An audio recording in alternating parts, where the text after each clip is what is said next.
හැම දිනකටම තෙරුවන් සරණයි. ඉතින් මේ අද දැන් 21නේ. මේ පොය 21 වෙනිදා 21st. එතකොට වැඩසටහන ඉතින් බොහෝ මේ වැඩසටහන නම බලලා තමන් ගොඩක් මේ අපි අත කාලය තුළ විශාල මානසික ප්‍රශ්න වලට මුහුණ දීපු විශාල පිරිසක් ඒක දානකම් බලන් ඉඳලා ඒ ඕගොල්ලෝ අහන ප්‍රශ්න වලින් ඒගොල්ලෝ ඒවා ගලපගෙන උත්තර දීලා මෙහෙට ඇවිල්ලා කියලා ගිය කෝල් කරලා කියපු කොට්ටාවට ඇවිත් කියපු බොහෝ පිරිසක් ඉන්නවා. විශේෂයෙන් තරුණ අය, මැදි වයසේ අය ඉන්නවා. ඉතින් ඒ නිසා ඔයාලා අහන හැම ප්‍රශ්නයක්ම ඔයාලට විතරක් නෙවෙයි. ඒක ඒ හා සමාන ප්‍රශ්න තියෙන අනිත් අයත් ඒකෙන් උත්තර හොයාගන්න ඔයාලට අහන්න ලැබෙන්නේ නැති නිසා.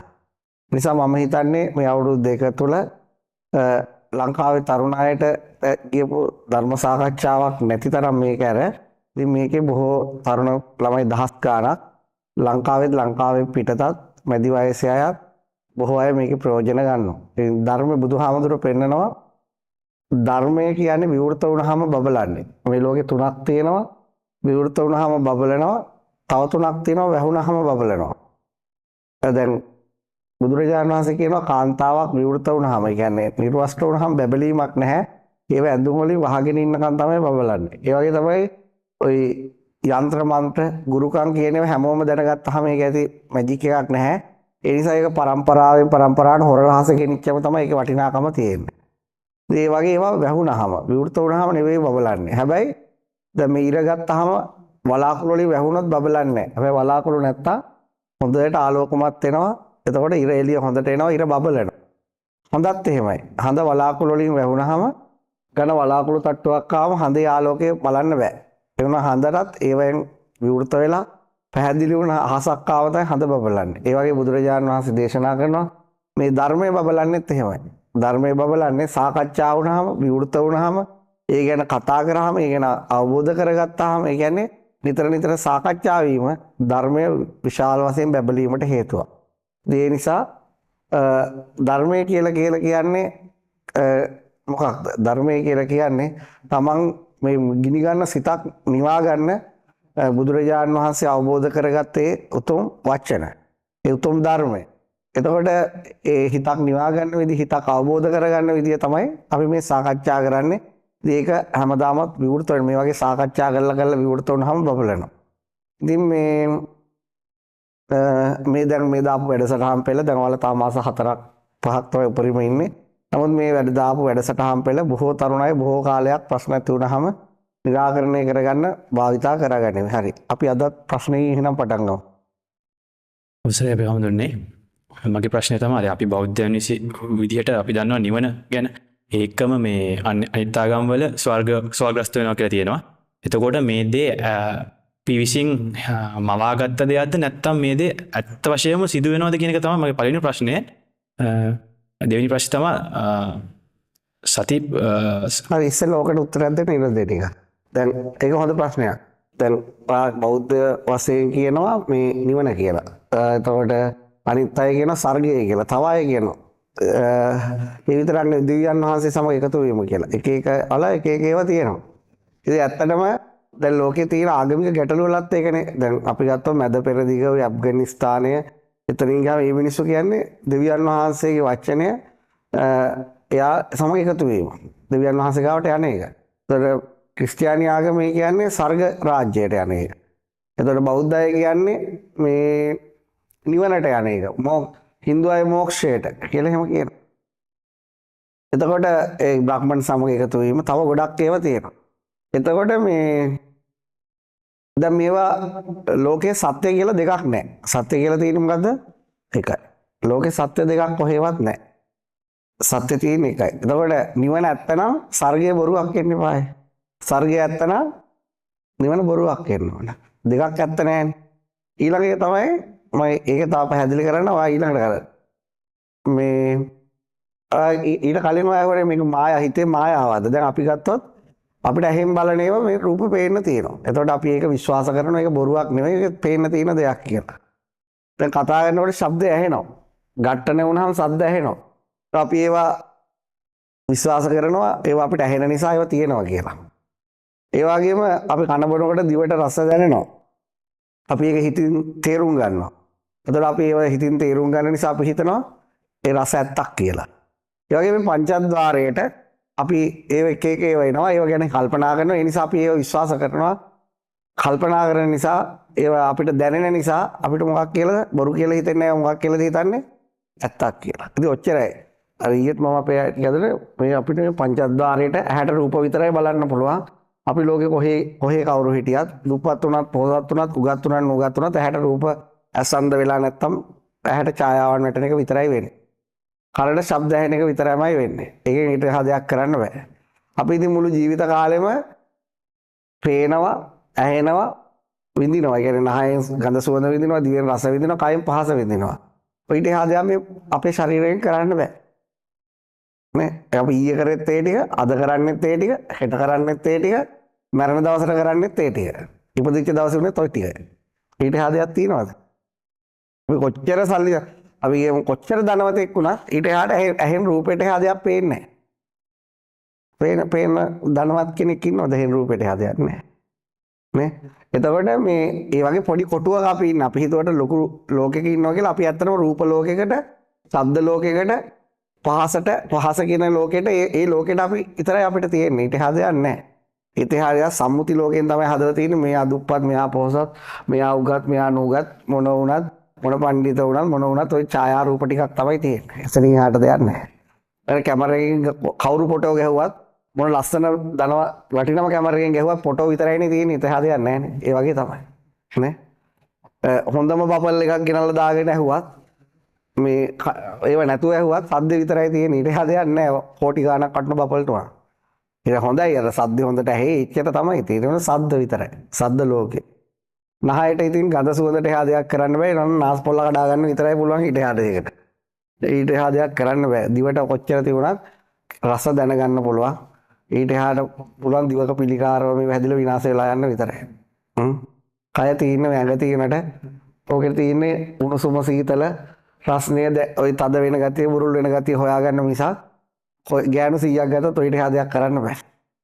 පිරිමි 100ක් එක හිතගත් ඔච්චරම තමයි. ඊට දැන් අපි ගත්තොත් පිරිමියෙක් එක්ක ඉන්නවා කියමු. හයට මේක දැනෙන්නේ. මොකද්ද දැනෙන්නේ? යාගේ උණුසුම සීතල දැනෙනවා. ඇඟ රස්නේ නම් ඒක දැනේ. ඇඟ හීතල නම් ඒක දැනේ. ඊට පස්සේ පද නම් ඒක දැනේ. සිනුදු නම් ඒව දැනේ. ඔය ඊට හදයක් දැනගන්න පුළුවන්ද? ඔය ඊට හදයක් හිතින් ගන්න ආතල් විතරයි තියෙන්නේ. ශරීර දෙකකට ඊට හදයක් බෑ. ඔච්චර තමයි පුළුවන්. ඒක හිතේ මවල එක එක ආතල් ගන්න පුළුවන්. ඊට හදයක් නැහැ. ඒ නිසා ওই වගේ ලෝකයකට කොටු වෙලා ওই පහ එක එක ඒවා එනවා. අර දොරක් කැරියම එනවා වගේ එක එක ඒවා එනවා. ඒක ගැන අපි කල්පනා කර ඉන්නවා. මිනිහෙක් වුණාම ඊට හදයක් කරන්නේ නැහැ. මේ පහ ඇරලා දුවනම එක එක දේවල් එනවා. ඒ ගැන අපි කල්පනා කර ඉන්නවා. එතකොට ඒ කල්පනා කර නිකන් ඉන්නේ කල්පනා කර ඒවට ආස කරනවා. මොකක් කරනවද? තව රූප බලන්න ආස කරනවා. තව සද්ධාහන ආස කරනවා. තව ගඳ සුවඳ ඒක තමයි සාමාන්‍ය මිනිස්සෙගේ ස්වභාවය. මේ ආස කරන්න ගියාම ඒවට බැඳෙනවා. මොකක් වෙනවද? බැඳුනට පස්සේ මොකක් වෙනවද? අන්න මහා විශාල පීඩාවක්. මහා විශාලම පීඩාවක් කියනවා මානසික පීඩා කියලා. මොන පීඩාද? ඔබලා දැන් මානසික පීඩා ඇති වෙච්ච අය තියෙනව නා අත උස්සන්න බල. තමන්ගේ ජීවිතේ මානසික පීඩා ඇවිල්ලා තියෙන අය. හොඳට අත උස්සන්න. ඉතින් ওই ටික කරන්න ගිහිල්ලා තමයි ඇවිල්ලා තියෙන්නේ. ඔයාලට ඇවිල්ලා නැහැ. ඇවිල්ලා තියෙනවා ඒතකොට. ওই ටික කරන්නේ බැඳිලා තමයි හැම මානසික පීඩාවම මොකක් හරි බලාපොරොත්තු සිංවීමක් බැඳීමක් කරහා තමයි ඇති වෙන්නේ. එන මොකක්වත් නැහැ. ඒක නිවීම කියන්නේ මොකද්ද? තමන්ගේ මනස තේරුම් ගත්තාම මනස ටච් කරන යම් ස්වභාවයක් ඒ ස්වභාවය ටච් කරාට පස්සේ අර විදියට මානසික පීඩා ඇති වෙන ප්‍රමාණය අඩු වෙලා නැත්තටම නැති වෙලා යනවා. ඒ කියන්නේ මේ මනස එක එක ඒවා කල්පනා කර ඉන්න මනස කල්පනා ලෝකයෙන් මිදිලා මේ දහම අහගෙන යනකොට එයාට මේ ලෝකේ තියෙන පරම සත්‍ය ටච් වෙනවා. ඒක එක්ස්පීරියන්ස් එකක්. ඒක දැනුමක්වත් කල්පනා කරලා ලබා ගන්න පුළුවන් එකක් නෙවෙයි. ඒක මොකද්ද? එක්ස්පීරියන්ස් එක. මනස නිවිලා ගියාම ලැබෙන එක්ස්පීරියන්ස් එක. ඒකට තමයි ඒකට කියන්නේ ඒ ස්වභාවය ඔයගොල්ලෝ සාමාන්‍ය මිනිස්සේ මනසෙන් ටච් කරලා නැහැ. මනසෙන් ටච් කරලා තියෙන්නේ මොනවද? රූප දකින්න එක විතරයි. රූප ගැන කල්පනා කරලා තියෙනවනේ හැම කෙනෙක්ම කල්පනා කරලා තියෙනවනේ. එහෙනම් මනසෙන් රූප ගැන කල්පනා කරා එක දන්නවා. ශබ්ද ගැන කල්පනා කරලා තියෙනවනේ. කල්පනා කරනවනේ. ඒක ගැන දන්නවා ඔයගොල්ලෝ. ගඳ සුවඳ ගැන කල්පනා කරනවනේ. ඒක ගැන දන්නවා. රස පහස ගැන කල්පනා කරන දන්නවා. ඔතනින් එහාට මනස මොනවද දන්නවද කියලා බලන්න. ඔයාලගේ මනස එතනින් එහාට දෙයක් දන්නේ නැහැ. ඒ කියන්නේ පංචද්වාරයටයි මනෝද්වාරයටයි කොටු වෙලා තියෙන මනසට. ඔන්න ඔය මනස තේරුම් ගන්න යනකොට මොකක් වෙනවද? තේරුම් ගන්න යනකොට මනස එක්තැන ටච් කරනවා. අන්නේ ටච් කරන එකට කියනවා නිවන කියන්නේ. ටච් කරනවා කියන්නේ සම්පූර්ණ මේ ආයතන හයෙන්ම අයින් වෙනවා. අස කන නාසය දිව ශරීරය මනස කියන ආයතන හයෙන් එහාට ස්වභාවයක් තියෙන එක මම මෙහෙම කියන්න. දැන් මේ මෙතන අපිට මේ පේන බිල්ඩින් එකක් තියෙනනේ මේක වැඩිපුරම තියෙන්නේ මොනවද? මේ බිල්ඩින් එකේ අපිට පේන ප්‍රමාණය තුළ වැඩිපුරම මොනවද තියෙන්නේ? වල පෙන්නන්න. කියනවා කොන්ක්‍රීට් කරලා නෑ වැරදි උත්තරේ. හිස් අවකාශ. හිස් අවකාශ. ඇහෙන්නේ? හිස් අවකාශ. හිස් අවකාශයේ තියෙන වැඩිපුරම තියෙන මොකද්ද? දැන් අපේ මේ ඇඟ තියෙන අවකාශය ඇතුළේ මේ කොන්ක්‍රීට් තියෙන තව වැඩිපුරම තියෙන අවකාශය. වැඩිපුරම කොන්ක්‍රීට් කරන අපිට මෙතන ඉන්න බෑනේ. මේ අවකාශය කියන එක අපිට කොහොමද අපි තේරුම් ගන්නෙ? අවකාශය මෙතන තියෙයි කියලා. කොහෙන්ද තේරුම් ගන්නෙ? අවකාශය මෙතන තියෙන බව කොන්ක්‍රීට් තියෙන බව තේරුම් ගන්න මොකකින්ද? මනසින් තමයි හිතලා තමයි. ඒ කියන්නේ ඇහෙන රූපයක් වැටෙනවා ඒ රූපේ මනසින් තමයි අපි තේරුම් ගන්නේ මේ කොන්ක්‍රීට් තියෙනවා. ඒක අවකාශය තියෙනවා කියලා තේරුම් ගන්න මොකකින්ද? ඒත් මනසින්ම. මනසින්ම කොහොමද තේරුම් ගන්නේ මේ දිග පේනවා අපිට අර දෙපැත්ත පේනවා උස පේනවා ඒකට මාන කියලා කියන දිග පළල උස ඒ මාන නිසා තේරෙනවා මේ අතර හිස් බවක් තියෙනවා. මොකක්ද තියෙනවද? හිස් බව. අන්න ඒක නිසා අපේ හිත තේරුම් ගන්න ඒක තමයි අවකාශය කියන්නේ. එතකොට හිතට පුළුවන් මේ තියෙන ඝන වස්තුන් තියනවා කියලා තේරුම් ගන්න. ඒ ඝන වස්තු තියෙන අවකාශය තුල තියලා තේරුම් ගන්න. දැන් මම මේ අවකාශයත් අයින් කරොත් හිතට මොකද ඊට පස්සේ තියෙන්නේ? තේරුම් ගන්න. දැන් හිතට අරමුණු කරන්න පුළුවන් වලට කිව්වා මේ වීදුරුව දිහා බලන්න කිව්වොත් පුළුවන්ද බැරිද? පුළුවන්. ඒක අරමුණක් වශයෙන් ගන්න පුළුවන්. දැන් මෙතනින් වීදුරුව අයින් කරනවා. එතකොට ඒ වීදුරුව තිවිච්ච තැන මොකද්ද තිබුණේ? අවකාශය. අරමුණු කරන්න පුළුවන්ද බැරිද? පුළුවන්ද බැරිද? උත්තර දෙන්න මේ ගැඹුරු ප්‍රශ්නයක් අහන්නේ. ඈ? පුළුවන්. දැන් මම මේ අවකාශයත් අයින් කළා ඊට ඒ අවකාශයේ තියෙන තැනට යටින් මොනවද තියෙන්නේ කියලා බැලුවා මොකද්ද? එතන මොකක්ද එකක් තියෙනවා ඒක මනසට අරමුණු කරන්න බැහැ. මොකද කිව්වේ? ඒක මේ කාගවත් ඔයාලටවත් මටවත් මනසින් අරමුණු කරන්න බෑ. ඒ කියන්නේ මනසට අරමුණු කරන්න පුළුවන් පරාසය ඔච්චරයි. හරිද? ඒතර මනසෙන් නිදහස් වුණාම තමයි ඒකේ පේන්නේ එතන තියෙන්නේ මොකද්ද කියලා. එතකොට මේ ඒක හරියට මේ වගේ මේ පෘථුවිය තියෙන අවකාශය මේ පෘථුවිය අයින් කරාම මෙතන තියෙන අවකාශය අවකාශය අයින් කරාම තියෙන එක මොකද්ද? මොකද්ද එකක් ඇති ඒක අපිට තේරෙන්නේ ඒ ගැන හිතන්න තිය අරමුණු කරන්නවත් බෑ. ඒක ඇත්තටම හිතින් දැනගන්න බෑ. ඒක හිත නිවිලා ගියාම හිත මොකක් වෙලා ගියාම හිත නිවිලා ගියාම හිත අවබෝධ වුණාම ටච් වෙන එක. මේ මුළු විශ්වයේම තියෙන එක විතරයි. ඒ කියන්නේ මේ මුළු විශ්වයේම තියෙන ඇත්තම එකයි. ඇත්ත තමයි අර කියපු එක. එතකොට අන්න ඒකට බෞද්ධ සංස්කෘතියේ නිවන කියලා කියනවා. අනිත් සංස්කෘති වල සර්ගය එක වචන කියනවා. ඒ කියන්නේ එකම ස්වභාවයකට. කවුරු හරි ඔක අවබෝධ පච්චෙච්ච කෙනෙක්නේ කියන්නේ. මොකද ඒ කියන්නේ ශබ්දකෝෂයෙන් දෙන්න දෙන තනි වචනයක් පෘථුවියට නැහැ. ඒ නිසා ඉන්දියානු සංස්කෘතියට සාපේක්ෂව මෝක්ෂය නිවන කියලා එකට කිව්වා. ඇයි? ඒක කවදාවත් මේ වාගේ හිතින් කල්පනා කරලා තේරුම් ගන්න පුළුවන් එක නෙවෙයි. කල්පනා නොකර තේරුම් ගන්න පුළුවන් එකකුත් නෙවෙයි. ඒ මොකද කිව්වේ? මෙතන තියෙන්නේ මොකද්ද කියලා කල්පනා කර තේරුම් ගන්නත් බෑ. කල්පනා දැන් මේක අහගෙන එපායි මේක එතන තියෙන එක තේරුම් ගන්න යන්නේ ඒ නිසා කල්පනා නොකර තේරුම් ගන්න. එතකොට මොකක් වගේද? ඒක හරියට මේ වගේ. ඔයාගේ හොඳම යාළුවෙක් ඉන්නවා කියලා හිතන්නකෝ. කවුද? අනුර කුමාර කියලා. හොඳම තරහකාරයත් ඒ නමින්ම තමයි ඉන්නේ. දැන් මේ කාලේ ලංකාවේ මිනිස්සුන්ට වගේ. ඊටසේ ඔයා ගෙදර නිදි. ඔයාගේ අම්මා ඇවිල්ලා කියලා අනුර කුමාර ඇවිල්ලා කියලා. දැන් ඔයා මොකද්ද හිතන්නේ? එතකොට ඔයා ඊළඟට අම්මගෙන් අහන ප්‍රශ්නේ මොකද්ද? කොයි යනවද? කොයි යනවද මාත්? ඇයි එහෙම අහන්නේ? ඔය මයිකෙට කියන්නේ. ඇයි එහෙම අහන්නේ? ඒ හොඳම ඒකට තේරුම් ගන්න බෑ. ඇයි දෙකක් තියුණානේ. කවුද ඇවිල්ලා ඉන්නේ කියලා. අයි එකම නම විතරයිනේ කිව්වේ. දැන් ඒ වගේ. හැබැයි එතකොට තේරුම් ගන්න බැරුණාට එතන මොකද්ද එකක් තියෙනවනේ. ඒ තේරුම් ගන්න බැරි තැන මොකද්ද දෙයක් හිතට තේරි නොතේරි තියෙනවා. අන්න ඒ වගේ එකක් තමයි මේක. අන්නේ තේරි නොතේරි තියෙන දේ යම් දවසක 100% ප්‍රත්‍යක්ෂ වුණා. මොකක් වුණාද? අන්න එයාට එනවා මේ මනස ගොඩාක් පළල වෙන මනසෙන් එහාට යනවා. කියන්නේ තෙවෙනි මනසකට යනවා කියලාත් වචන කියනවා. නිවන් දැක්ක කියලා කියනවා. ස්වර්ගයට ගියා කියනවා. දෙවියන් වහන්සේත් එක්ක එකතු වුණා කියලා කියනවා. ඒක වචන කියනවා. අන්න එයාට විශ්වීය ඥානයක් හම්බ වෙනවා. ඒ කියන්නේ ඇත්තට විශ්වයේ තියෙන මෙතන. මේ ඔක්කොම ඇහැට කනට නාසයට පෙනෙන දේවල් මායාවල් විතරයි.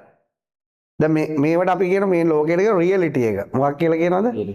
දැන් මේ රියැලිටි එක උඩ ගහනවා තව රියැලිටි එකක්. ඒකට කියන එග්මන්ටඩ් රියැලිටි කියලා. ඔය කුලාන් ගහන. හරිද? ඊට පස්සේ දැන් ගහනවා Facebook එකේ මෙටාවර්ස් කියලා. ඒ කියන්නේ මේක උඩ ගහනවා තව එකක්. දැන් ඒක මගේ අර මම කොට්ටාවේ දාලා විල වලට තිබුණා. ඒක මෙතන දාගත්තට පස්සේ මේවට වඩා විශාල ලෝකයක් බලන්න පුළුවන්. මෙහෙම දාගෙන වාඩි වෙලා ඕන මේ විශාල පරාසයකට යන්න පුළුවන්. සෙල්ලම් කරන්න පුළුවන්.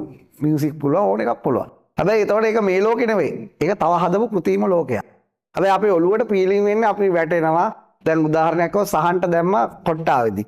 ක්‍රිකට් මැච් එකක් දාලා දුන්නා සහන් ගහනවා. ගහලා බෝලෙට පැනලා ගහන්න ගිහිල්ලා අර එතන පඩි පෙලේ වැද. හරිද? ඊට සහන් නැගිට ගන්න බෑ. මලිත් අපේ ඉන්න මලිත් ගිහිල්ලා ඇහුවලු ඕකෙන් ඇතුළ ප්‍රථමාධාරයෙන් නැද්ද කියලා. හරිද? එතකොට මේ වර්ල්ඩ් එකෙන් අයින් වෙනවා සම්පූර්ණ එකට යනකොට. දැන් මෙහි වැදුණු ග්‍රවුන්ඩ් එකකට මේ එනවනේ. ඉතින් ඔය ඊ පස්සේ හොස්පිටල් බෙහෙත් දාගෙන තිබුණා. දැන් වරද එතකොට යාට ටක් ගාලා මේ ලෝකෙන් අයින් වුණා සම්පූර්ණ වෙන ලෝකයකට. ඒ වගේ ඒක එතකොට ඇත්තක්ද බොරුවක්ද? ඒ කණ්ණාඩිය දාගත්තම පේන මායාව. ඒ වගේ මේ අපි ඉන්නේ මායාකාරී ස්වභාවයක. ඒකම තමයි මේක. නමුත් අපිට එහෙම අඳුර ගන්න බෑ. හොඳ 100ක් ඥානයක් නැති නිසා. ඒ නිසා දැන් ඔතන සෝතාපන්න අපි දැන් බුදුදහමේ පෙන්වන ස්ටෙප් 4කට යන්න. සෝතාපන්න, සකෘදාගාමි, අනාගාමි, අරිහත් කියලා. දැන් සෝතාපන්න ස්වභාවයෙන් මෙහාට අනිත් ඔක්කොටම නිවන ගැන ඔන්න ඔයාට තියෙන හැඟීම තියෙනවා. ඒක ඇත්තක්ද? බොරුවක්ද? ඒක තමයි පුතග්ජන කියන සීමාව. ඒක අයින් වෙන්නේ තමන්ටම එක්ස්පීරියන්ස් වුණාම මේ ආයතන හයෙන් එහාට මං කියවල මෙතනින් එහාට තමන්ට ඒක එක්ස්පීරියන්ස් වෙනවා. ඒක වචනයට පෙරලන්න බෑ. ඒ එක්ස්පීරියන්ස් එක නැවත එනවා මානසික ලෝකෙට. අන්න එතකොට තමන් දන්නවා මේ මනසේ කල්පනා කරන හිතනවට එහා ලෝකයක් තියෙනවා. ඒ දැනෙන්නේ අයිත් හිතට. හැබැයි දැනෙන්නේ අරකට නෙවෙයි. ඒ පිළිබඳව එයා දැන් ඒක හරියට මේ වගේ. ඔයාලා දැන් මේ රටේ විතරයි නම් ඉඳලා තියෙන. ඔයාලට තියෙන මේ රටේ දැනුම විතරයි. දැන් තව කෙනෙක් ඉන්නවනම් ඉන්දියාවට ගිහුව මෙහාට ගිහුව යාට තියෙන රටවල් දෙකක දැනුම. දැන් යා ඉන්දියාවට ගිහිල්ලා මෙහෙට ආවත් එයාට කියන මේ රට විතරයි ලෝකේ තියෙන කියලා පිළිගන්නවද? පිළිගන්න. එයාට ඊට එහාට දැනුම. ඒ වගේ තමයි යම් මිනිස්සේ මේ මානසික ලෝකේ ඉඳලා මේ ධර්මය අහලා හරි යම්කිසි හේතුවකට මේ මනස එතෙන්ට ටච් වුණොත් එයා දන්නවා මේ ආයතන හයෙන් එහාට දෙයක් තියෙනවා. අන්නේ ස්වභාවය අජරාමරයි. අජරාමරයි කියලා කියන්නේ ඒකේ මානසික ප්‍රශ්න නැහැ. ඒකේ එයා කියලා කෙනෙක්වත් නැහැ. يعني තමන් කියලා කෙනෙක්වත් නැහැ. අනුන් කියලා කෙනෙක්වත් නැහැ. එතන කිසිම දුකක්, සැපක් කිසි දෙයක් නැහැ. ඒක සම්පූර්ණම ඒක වචන වලින් විස්තර කරන්න શબ્දකෝෂේ වචන නැහැ. වචන වලින් විස්තර කරන්න ගියොත් එතන අපිරිසුදු වෙනවා. ඒ කියන්නේ ඔයාලා ඒ හිතන්න යනෝනේ ඒක මේ වගේ ඇති මේක මේ වගේ ඇති කියලා. දැන් අපි අලුතෙන් කවුරු හරි දැක්කම හිතනවා එයා අර වගේ ඇති කියලා. ඒක ඊට සාපේක්ෂව හිතන්න යනවා. ඔයාලගේ දත් වලින්. දත් වලින් එතන හිතන්න බෑ. එතන එකක් කියන්න පුළුවන්. ඒක මේ වගේ එකක්. දැන් ඔයාට තියෙනවා නම් ඇස නිසා කල්පනා කරන නිසා මානසික ප්‍රශ්න, අතන එතන එහෙම මානසික ප්‍රශ්න නැහැ. එතන ලෙඩවීම, ඉපදීම, මැරීම, ජරාවටපත් වීම කිසිම දෙයක් නැහැ. අජරාමරයි. ඒක මේ ජීවිතේදී මරණයෙන් පස්සේ ලබන එක නෙමෙයි. මේ ජීවිතේදීම විශේෂයෙන්ම වහල් වුණාම ලබන්න ටිකක් අමාරුයි. තරුණ කාලෙදිම. ඒ කියන්නේ රාගය, දේශය, මෝහය හොඳට තියෙන කාලයකට තමයි ඒක ප්‍රත්‍යක්ෂ වෙන්නේ. ඒතකොට ඒවත් එක දැන් බුදුහාමුදුරුවෝ අවුරුදු 35 දී තමයි ඒ ස්වභාවය ප්‍රත්‍යක්ෂ කරේ. එතකොට දැන් මමත් ඒක ප්‍රත්‍යක්ෂ කළේ නේ. නිසා තමයි මම ධර්මයේ දේශනා කරනවා කියන්නේ. ඒ ස්වභාවය ප්‍රත්‍යක්ෂ නොකලා කියන කිසිම වචනයක් ධර්මයේ නෙවෙයි. මොකද එතනින් එහාට කියන්නේ පොත්වල තියෙන ඒවා. දැන් අපි කියන ඒවා කියලා තව කවුරු හරි කිව්වට ඒක ධර්මයේ වෙන්නේ නැහැ. ඒක යා හිතන්නේ කවගේ හරි යාට එහෙම අත්දැකීමක් නැහැ. හරිද? මම දන්නවා මනුස්සයෙක්ට ප්‍රඥාව තියෙනවා ඒ ස්වභාවය ප්‍රත්‍යක්ෂ කරන්න උදව් කරන්න. මට යා වෙනුවෙන් එතෙන්ට එකයි යන්න බෑ. එයාට මට කියන්න පුළුවන් ආ මෙහෙම කල්පනා කරන්න, මෙහෙම මානසිකාරය කරන්න, මෙහෙම තේරුම් ගන්න, මෙහෙම වැඩපිළිවෙලක ඉන්න. එතකොට ඔයාට ඒ ස්වභාවය ප්‍රත්‍යක්ෂ වෙනවා. දැන් මේ මහාන වුණා කියන්නේ මොකද්ද? එයාලට ඕන දේවල් කරන්න දෙන්නේ නැහැ. එතනින් එහාට එයාට කියන මේ වැඩපිළිවෙලේ ඉන්න. එතකොට තමයි ඒ ස්වභාවයට ප්‍රත්‍යක්ෂ වෙන්නේ. ඒක ගිහිල්ලා බලාපොරොත්තු වෙලා මට නිවන් දකින්න ඕන කියලා බලාපොරොත්තු වුණාට ප්‍රත්‍යක්ෂ වෙන්නේ. මට නිවන් දකින්න එපා කියලා අතහැරලා දැම්මට ප්‍රත්‍යක්ෂ වෙන්නේත් නැහැ.